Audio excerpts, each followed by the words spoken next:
Good morning. Welcome to the Los Angeles World Affairs Council and Town Hall. I'm Kim McClary, President and CEO, and it's my great pleasure to welcome you to today's program.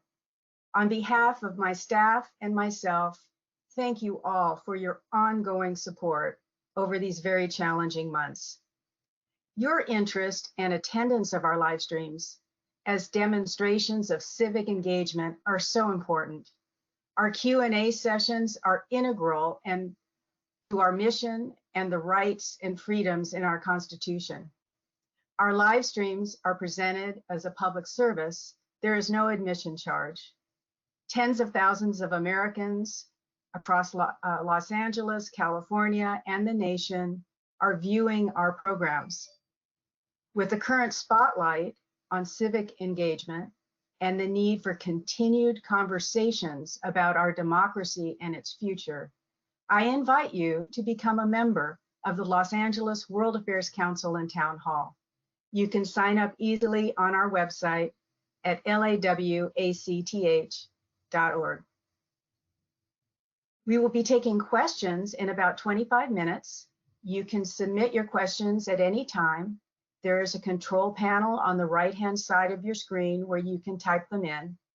Our Vice President, Jessica DeGanzik, will be managing your questions during the Q&A portion of today's program.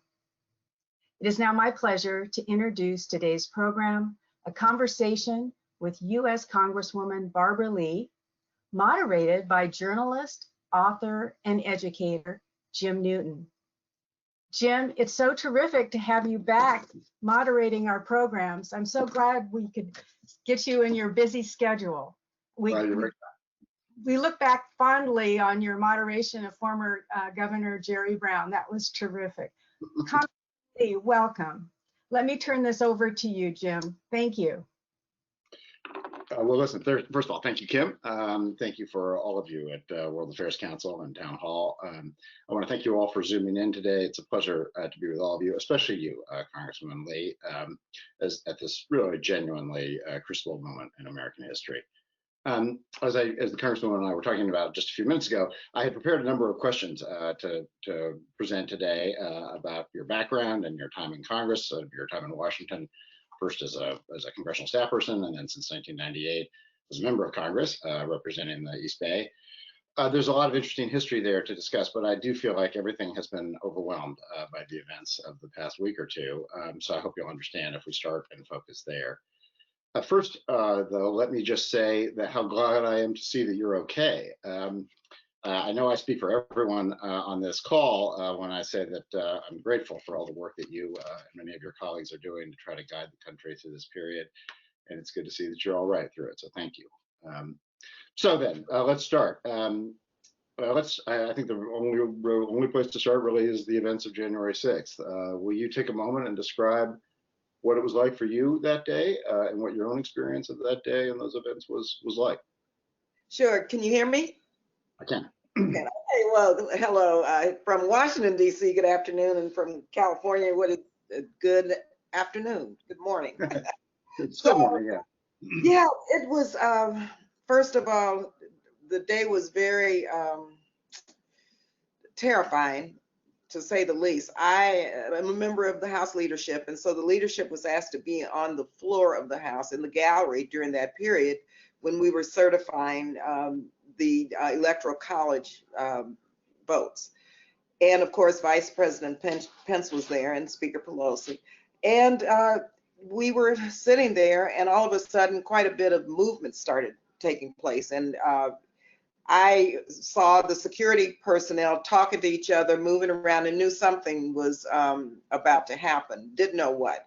I looked at my phone and saw that the Cannon building had been overwhelmed and overrun. And then I saw the security make sure that Vice President Pence got out of there, and Speaker Pelosi, Hoyer, Clyburn, and others. And I thought about the day and what I had, real quickly, I thought about all of the chatter on social media, and I thought about Trump's instigating the violence and what he said that morning, and really over the last 5 years.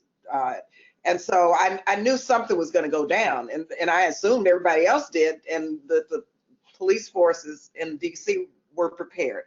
I actually wore my tennis shoes that because I've been in many heroin situations before. I almost stepped on a cluster bomb that exploded in the Middle East. I was somewhere abroad when there was an assassination attempt. I had to evacuate. I was in the Capitol on 9/11 when we were told an airplane was coming in. And so I had high heel shoes on that day and had to run and evacuate. So I knew something was going down and wore my tennis shoes. And so we were told then to stay in lockdown. They were locking the doors, and I looked at my iPhone and saw that I got notes that there was, a crowd of protesters, which ended up being, seditionists because this was an attempted coup. That they were in Statuary Hall, so I knew then why the lockdown, because they were coming forward. And then within a few minutes, we were told, take out your gas masks. And of course, we have gas masks. This is normal for us, right? And I said, oh, okay. But I remember we hadn't taken them out in a while, and I had to figure out how to open it up, which I did. But I wasn't sure how to put it on, like most members weren't certain. And so someone told me how to put it on, even though we weren't instructed yet to put it on, but to hold it. And the person who told me gave me the wrong instructions. When I saw the footage later of members who had actually put it on, theirs were on in the opposite direction from what I would have put mine on. But then we didn't have to put them on, but we were told you might have to hit the ground, because we could hear them coming in. You could hear shot. You could hear, it was like pandemonium. Wow. And then before we hit the ground, we were told, no, let's evacuate. And so we evacuated. And it was very dangerous, I must tell you. And now looking at this, because I did not see anything until that night when I got home. These were seditionists. This was a mob of people who came to assassinate Nancy Pelosi, to hang Vice President Pence, and to kill members of Congress. The Confederate flag was brought in, and as an African American, okay, I understand who these white supremacists are. This is nothing new. And then a noose hanging out in front of the Capitol.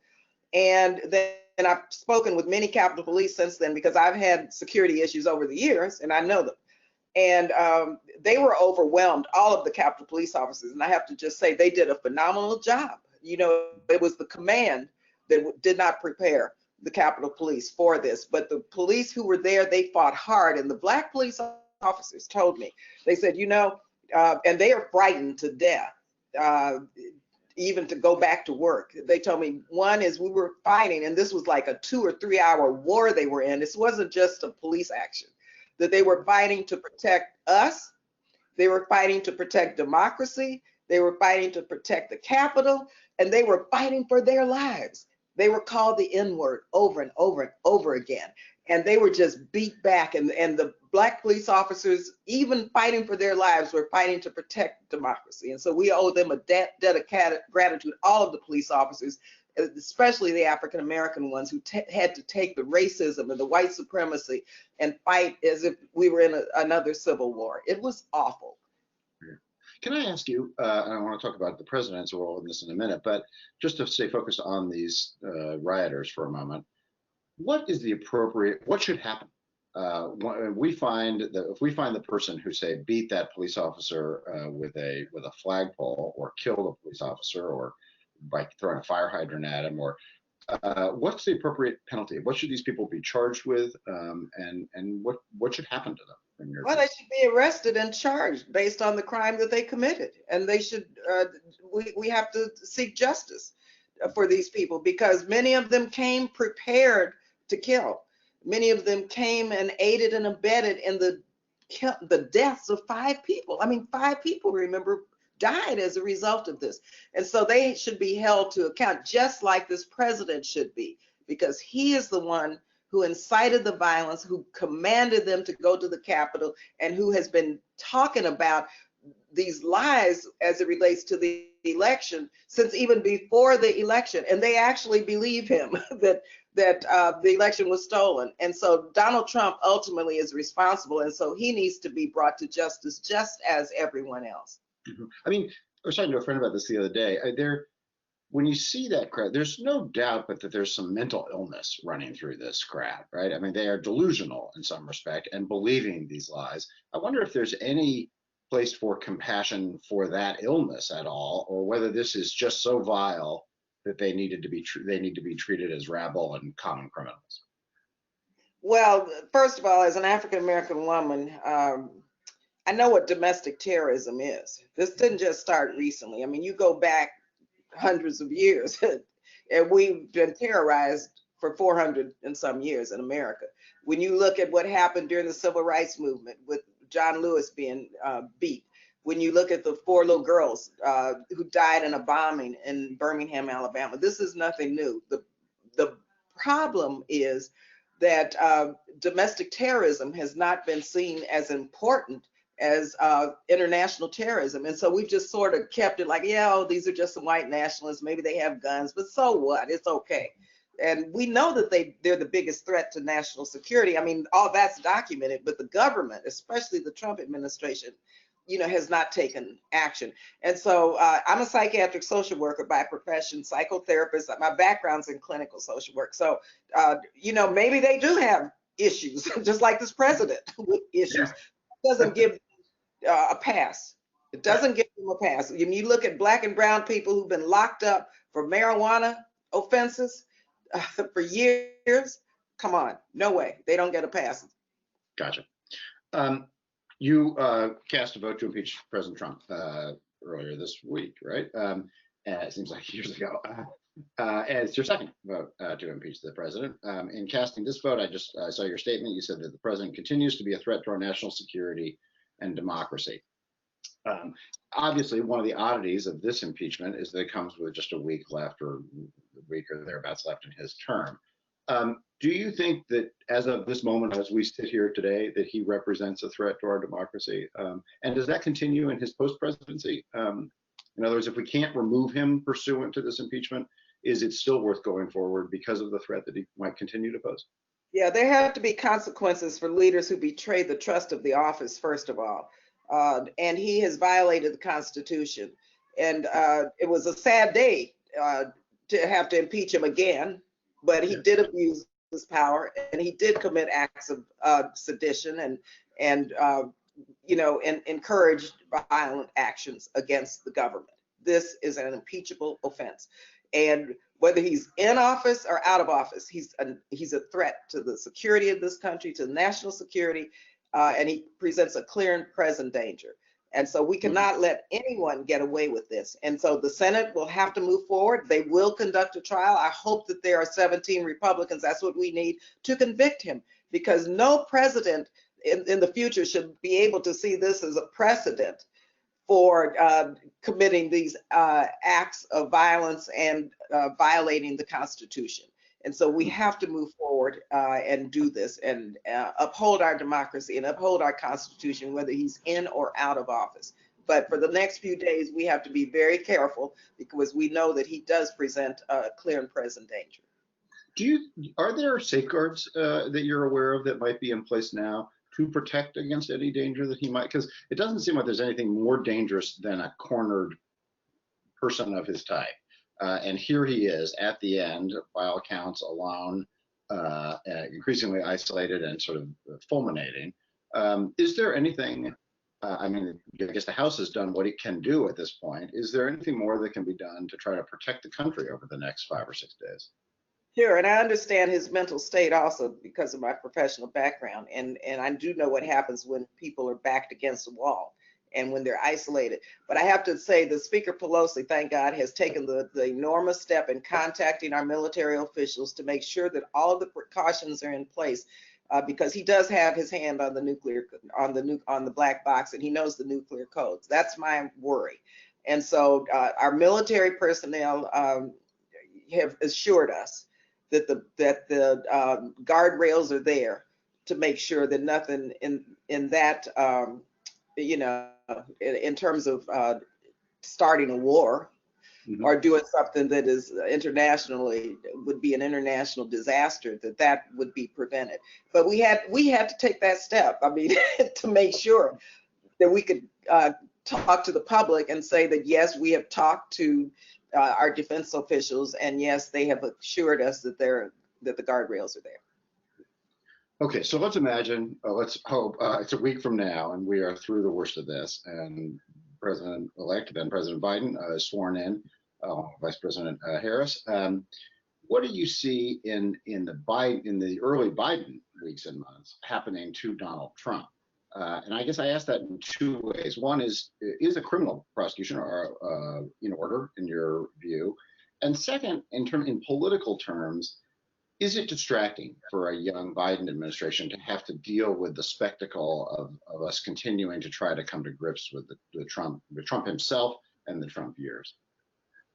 Well, first, I'm not a lawyer, but most lawyers have told me that he has some criminal culpability. And plus, there are investigations going on right now in New York. I mean, this man is criminal.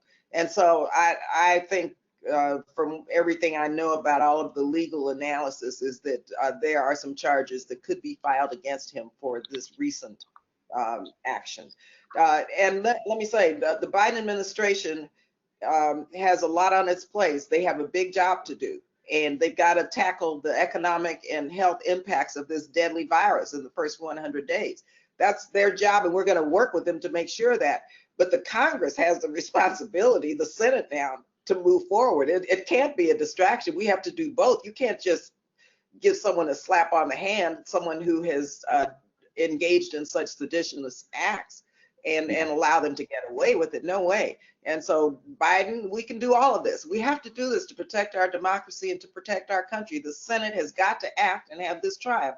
And the Biden administration, and remember, even though they're blurred now because of Donald Trump, we have three branches of government. We have our job to do, the Biden administration has their job to do, and the courts have their jobs. And so that's why the founders put this country together in that fashion.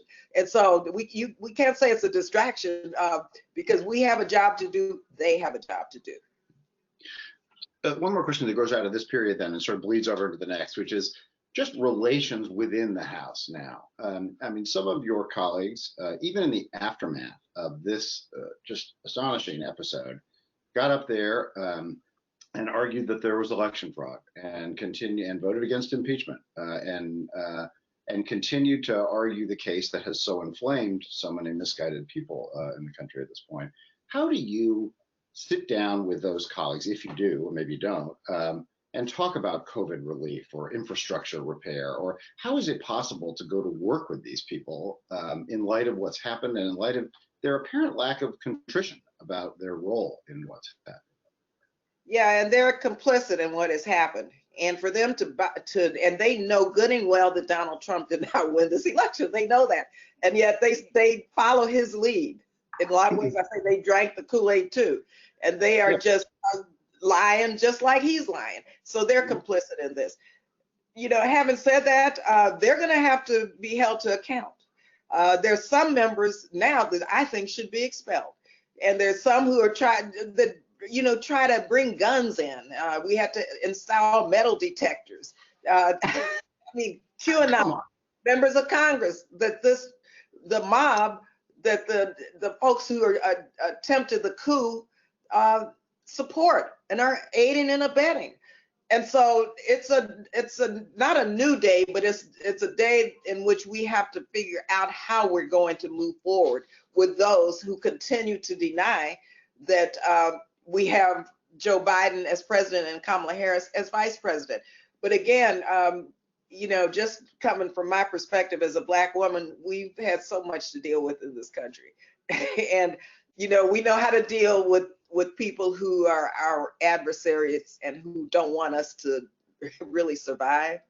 And so we'll figure out, and I think now's the time for African Americans and people of color throughout the country who have been so harassed and so oppressed for so many years to rise up and say, this is how we've done this. We've made a lot of progress in this country. We've come this far. You guys need to know how we did it.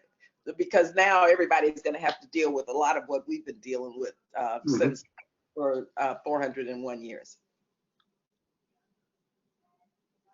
Yeah.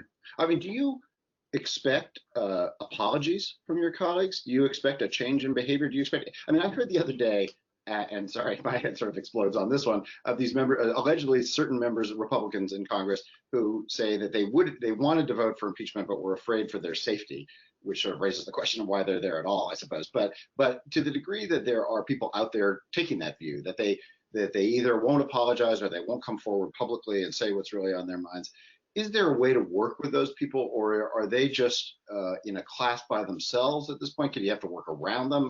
You mentioned expulsion, that might be one option, but are there other options other than expulsion that might allow the Congress to move forward with these folks still unrepentant, as far as I can tell? Well, the ball's in their court. I doubt if any of them will apologize. Some of them will probably say, oh, we've got to move forward now and let's heal. You know, a lot of them, that was then, this is now. And I'm saying, wait a minute, there's no peace without justice, right? And so no peace, no justice. And so we have to figure out how they come forward and be authentic. And if they don't apologize, they have to support efforts that will allow us to move forward on domestic terrorism, on white supremacy, and addressing systemic racism, income inequality, help us make sure that we repair the damage of the past. So by their deeds shall you know them. Let's see if they support efforts in terms of justice, in terms of climate, in terms of creating jobs, good paying jobs, in terms of COVID response. Let's see what they do. But I don't expect any of them to ever say that they're sorry or that they made a mistake. You know, that's not who they are. Well, let's talk about what's on the table then. COVID. Obviously, the first priority of this administration has to be to address both the deficiencies in the vaccine rollout and more broadly, a kind of return to national health on this. President-elect Biden yesterday unveiled, at least in concept, this $1.9 trillion package. I don't know if how much of that has made its way to Congress at this point. I doubt much of it has, but have you had a chance to review what he's talking about or consider what he's talking about, and you have a sense of whether that seems like conceptually something that you're supportive of, and will there be congressional support for another big stimulus / relief package? Sure, Jim. Well, you remember we passed the HEROES package like 7 or 8 months ago, and that's the roadmap for the Biden package. Okay, and so I helped and negotiate the HEROES Act. And so, yes, I think this is an excellent place to start. We'll probably even need more later, but for now, and the provisions, for example, of the targeting funding for testing, tracing, and messaging and vaccine in disproportionately impacted communities, which are primarily medically underserved communities where Black and brown people live. The virus is hitting us disproportionately in terms of deaths and transmission. Well, he put $15 billion in for that effort. I got in this last bill, which was a survival package. Really, it wasn't a stimulus package. It was just a survival package. I got in $2.8 billion. That was my piece for Black and brown communities, medically underserved communities, for tracing, testing, messaging, public health messaging, and vaccine. So we're building on that. I wanted $2,000 a month for people because people are living on the edge. 8 million more people have fallen into poverty. So we need $2,000 a month until the end of the pandemic. The President-elect Biden proposed, I guess, $1,400 to make up for to get to $2,000, which is good. But I think it should be every month until the end of the pandemic. So I'm going to fight for that. And so I think that what he proposed is something that we're going to work on because we will need congressional action. I don't know if the Republicans will go for it or not, but most Democrats will. And I'm sure now, thank goodness, we won those 2 seats in Georgia, and our vice president will be the deciding vote from my district, Kamala Harris, Oakland, and raised in Berkeley, both in my district. She'll be able to cast a tie vote. So I'm optimistic that in the first 100 days, we're going to see a major economic recovery package and a major healthcare crushing the virus package that he's outlined yesterday. You mentioned 1,400. Actually, I have 2 questions about that. But first, the number seems to be chosen, as you indicated, to make up the gap between the 600 that's already approved and 2,000. But why 2,000? I mean, where do these? What makes that a magic number? As you say, I mean, $2,000 is better than nothing, of course, but it seems unlikely that that's enough to genuinely get a person or a family through this crisis, a year-long crisis. How's $2,000 going to make the difference? Well, it's really not enough. It's the number that the economists came up with. It's the number that when you look at the national debt and the deficit and where the money comes from as it relates to the Treasury and the appropriations, that's the number that they came up with. For us in California, and mainly for people around the country, $2,000 period is not enough. We did have an additional augmentation of unemployment compensation. Initially it was $600 a week. It would, we couldn't get the Republicans to go along, but what, $300 a week in this latest survival package. So now I think Vice President Biden, to be president, has put in an additional maybe $300 or $400 a week in terms of unemployment compensation. So, and we have to have more resources for food. People, look at these food lines. People who've never had to go beg for food now are in food lines begging for food. Come on, this is like an underdeveloped country that people who are living on the edge because of this man in the White House has allowed to happen. And so we have to do a lot. We put the child tax credit in there, EITC, more money for SNAP. We have to have an eviction moratorium, help with landlords so that they can survive through this, with people who don't have money to pay rent, moratorium on foreclosure. So there are a lot of elements of what we have to do that make up the full package. But I still think that we need to do much more than $2,000. And I think it should be reoccurring, and it should be until this pandemic ends. And yet I assume you are prepared to support this proposal in the interim on the way to that, right? Yeah, I've been supporting proposals that help people just survive the week, just survive the month. This will help them survive a few more months. But long term, we're working on a larger economic recovery package, and we've got to do that, okay? Because this country, because of this president and their economic policies, first of all, their tax cuts and the huge increases in defense, we've got to get the budget back in balance. I'm on the Appropriations Committee and the Budget Committee, and so I do deep dives into this. And I know good and well that we have the resources, but we've got to reimagine and reprioritize how we spend your tax dollars. We're going to go to the audience in just a moment, but let me ask you one more. In addition to what the giant divisions obviously that exist between Republicans and Democrats on the Hill and elsewhere now, there's also divisions within each party. How do you see the Democratic left and center working cooperatively on these COVID relief, on climate change, et cetera, other big areas, immigration, income inequality?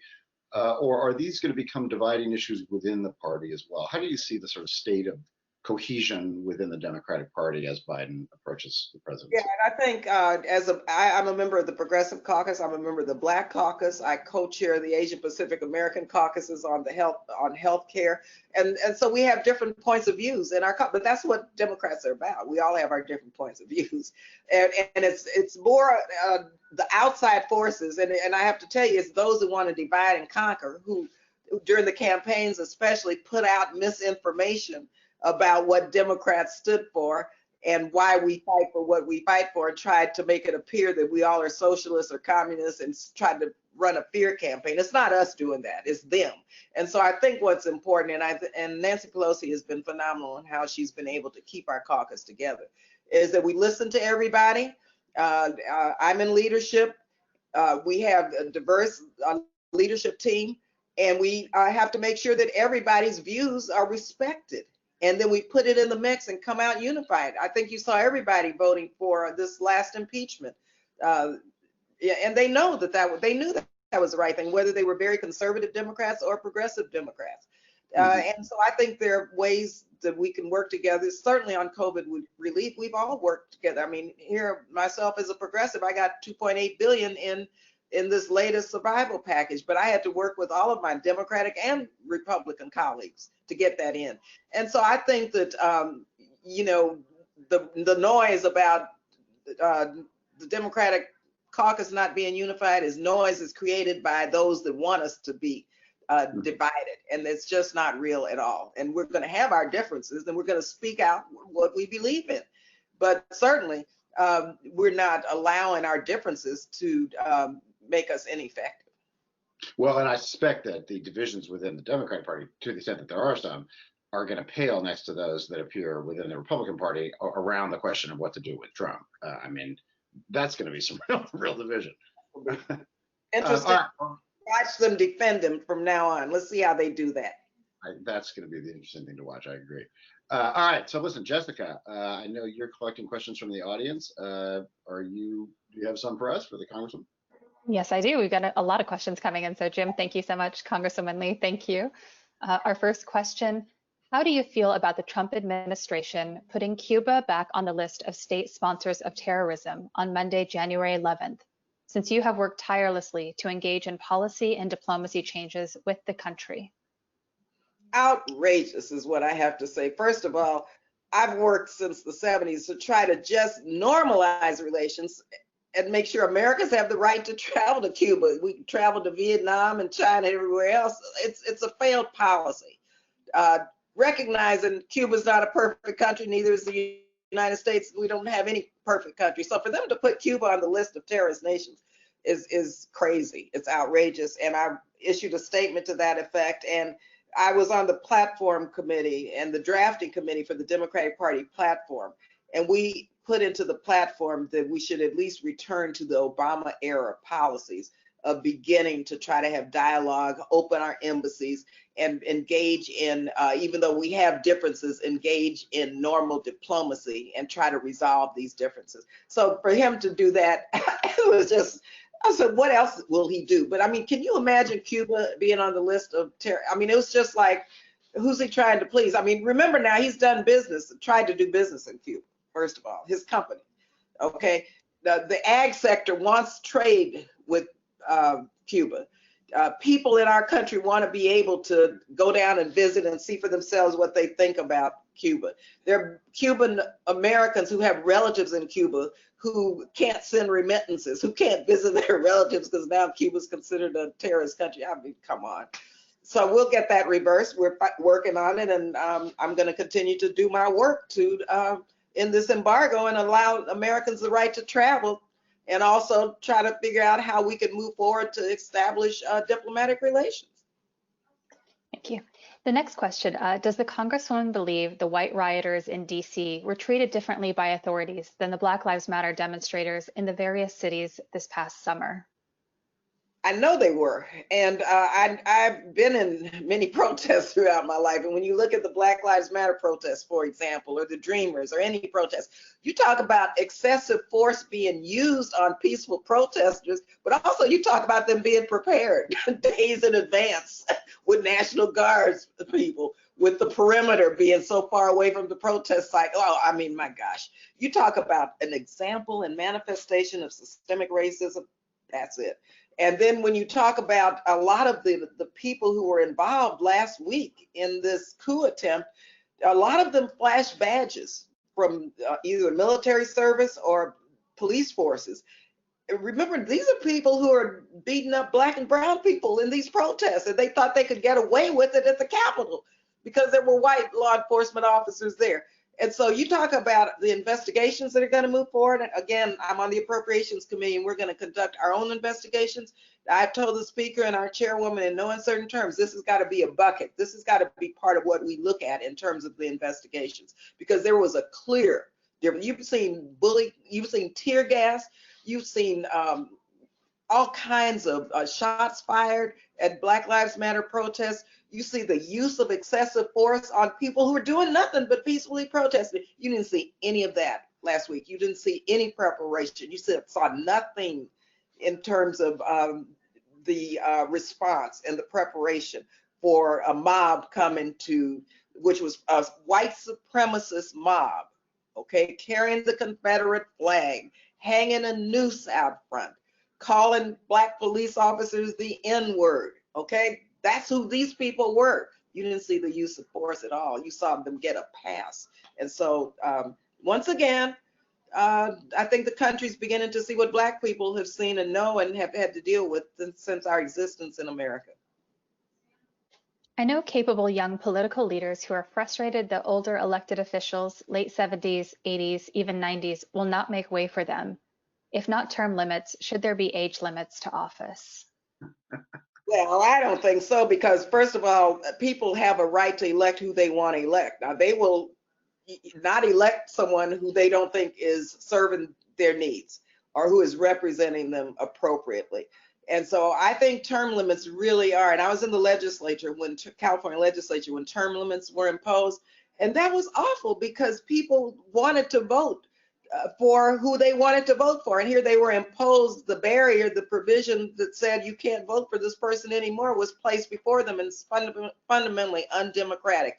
And I think, at least in Congress, I know that I've supported and will continue to support new members coming to Congress, more diverse Congress, more women, younger members. And I think you see in the House of Representatives, a lot is changing and moving forward. And that's because those of us who have been there before are encouraging, mentoring, and supporting new people to be elected, men and women, people of color to be elected to the House of Representatives. I see this all around the country, but term limits are fundamentally anti-democratic, and they keep you from voting for who you want to because of an arbitrary limit. This next questioner says, hi, Congresswoman Lee. I want to echo Mr. Newton's gratitude that you are safe and healthy.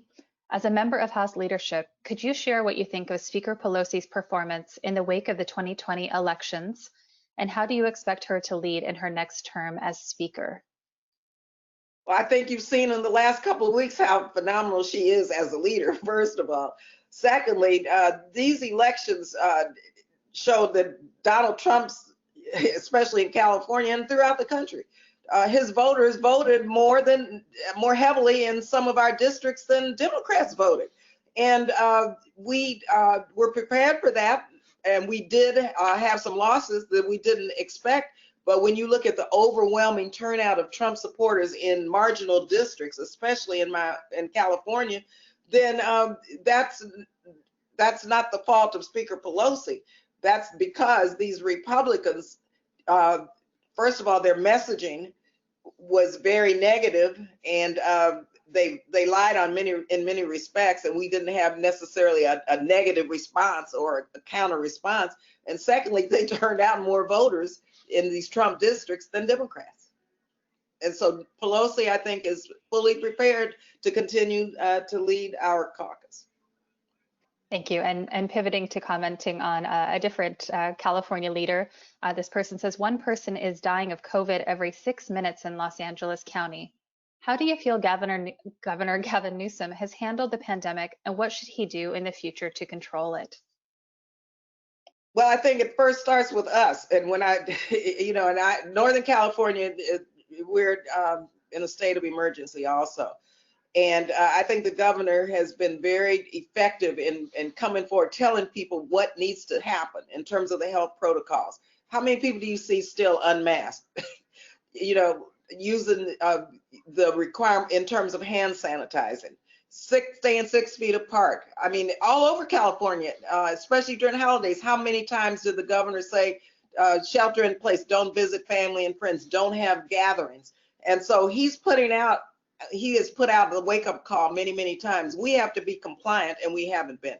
Secondly, you can't open businesses, and I certainly support our small businesses and all of our restaurants and schools opening, but you can't do that if people are sick.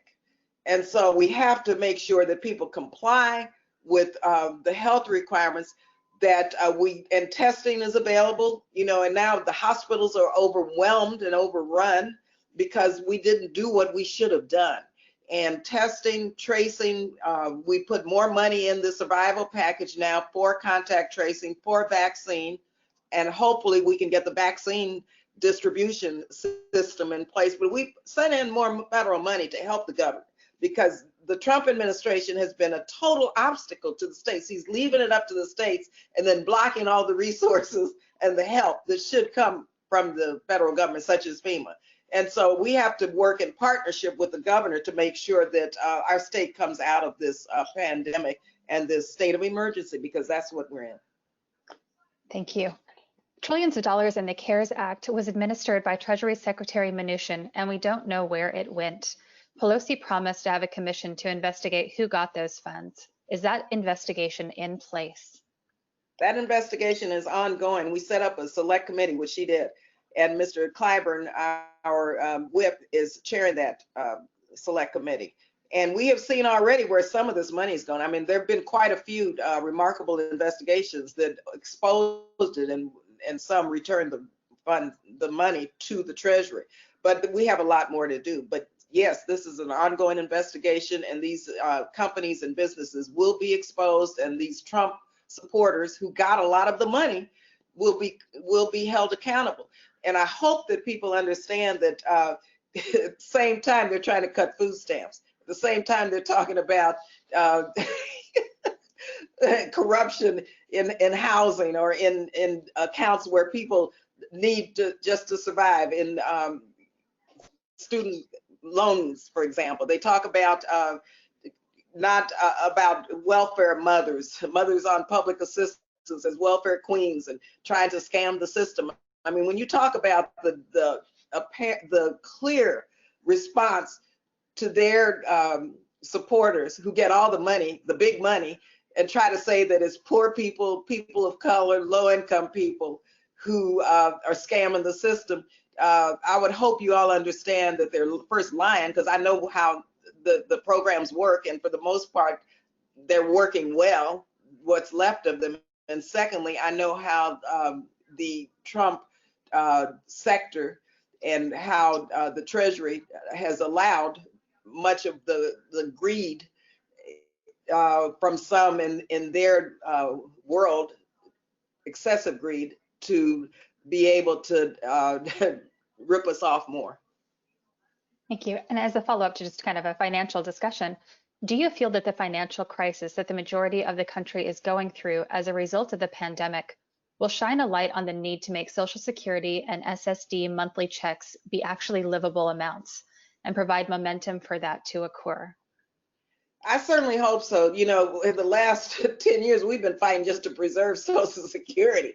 And I have to remind folks, it's the benefit that we earned. It's not something that is just given as a grant. and we need to increase Social Security.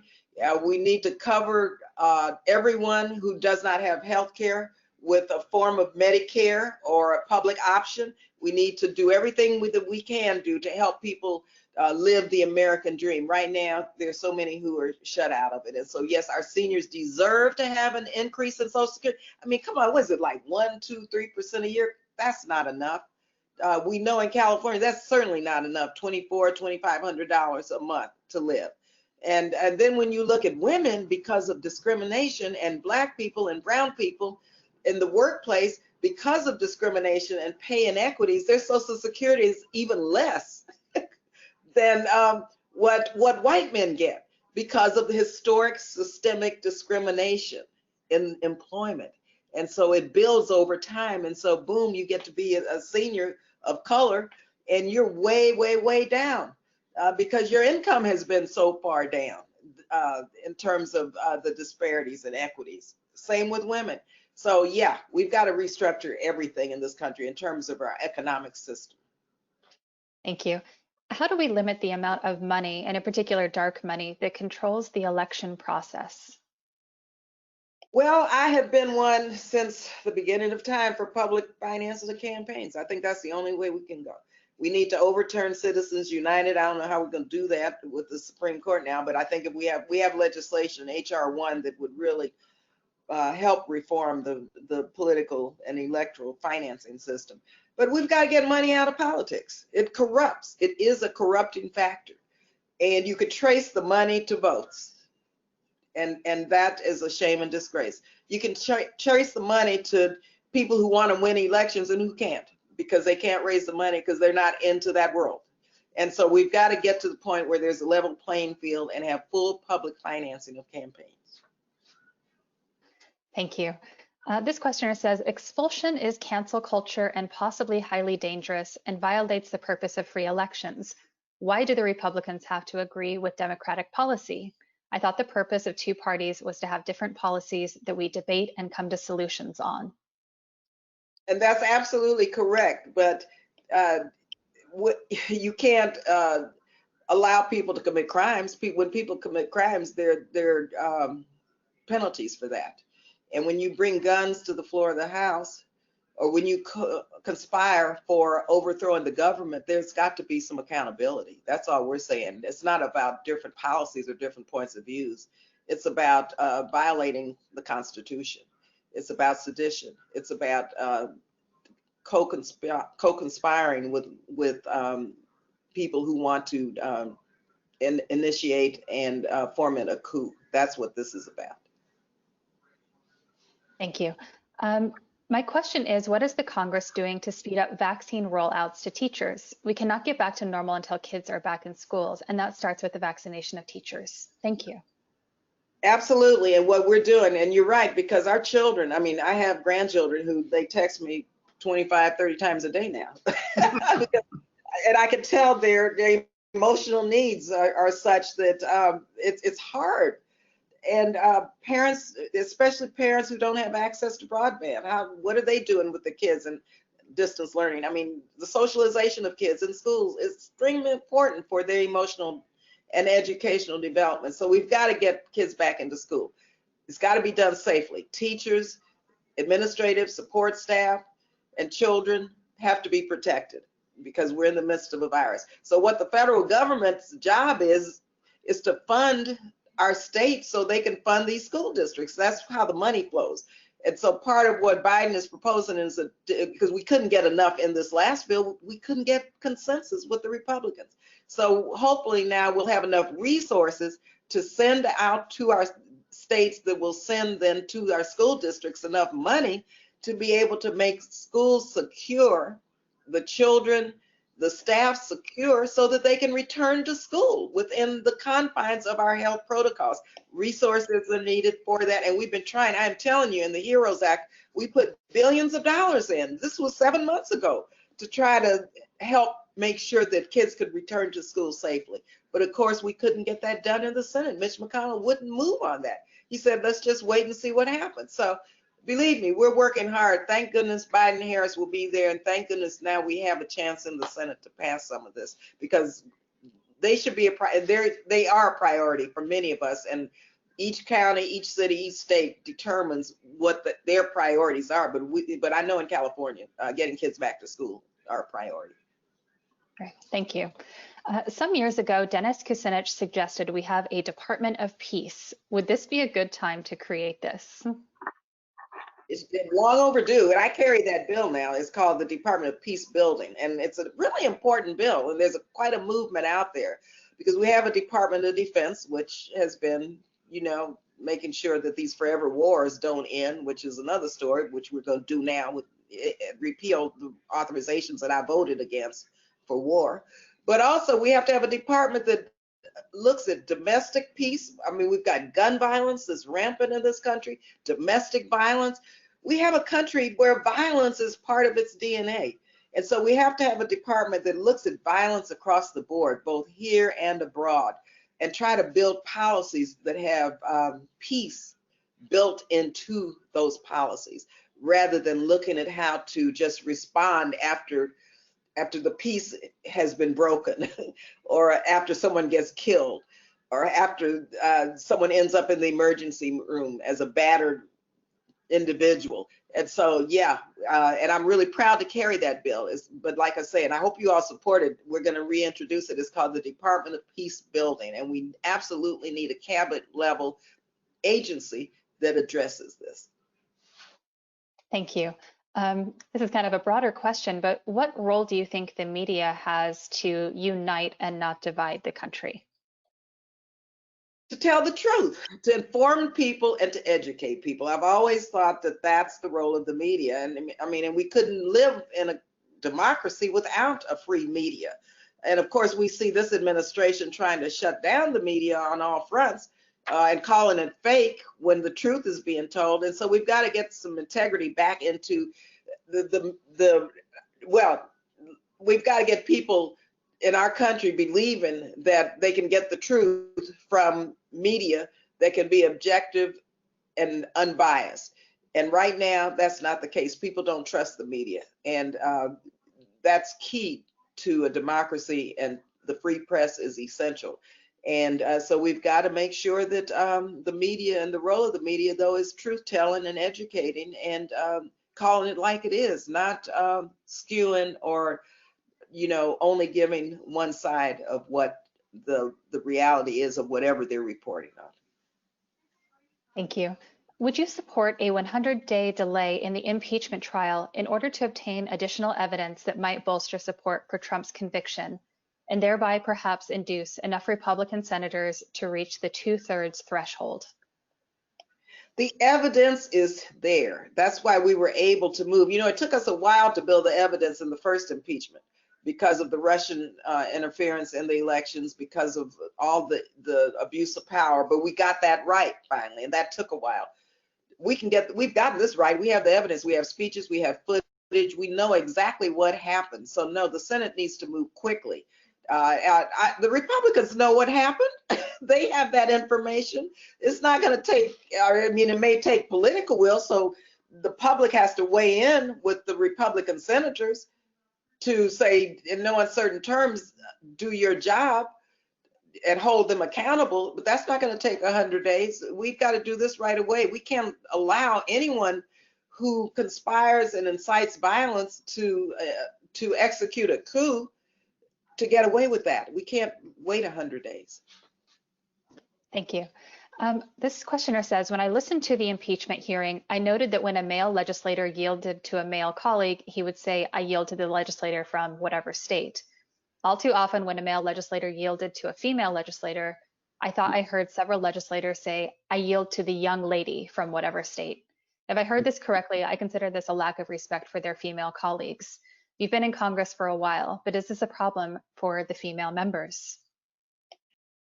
You just don't know. There are so many problems that are reflected in Congress that we see and know each and every day in the country, in terms of sexism, misogyny, racism, the whole 9 yards. As a Black woman, I could sit here and talk to you guys for 2 days about experiences, about what I have had to deal with as a Black woman in Congress. And oftentimes my colleagues will come up when I say something and they'll apologize. Say, oh, I just didn't know. I say, yeah, because it's so subconscious. It's so much a part of you.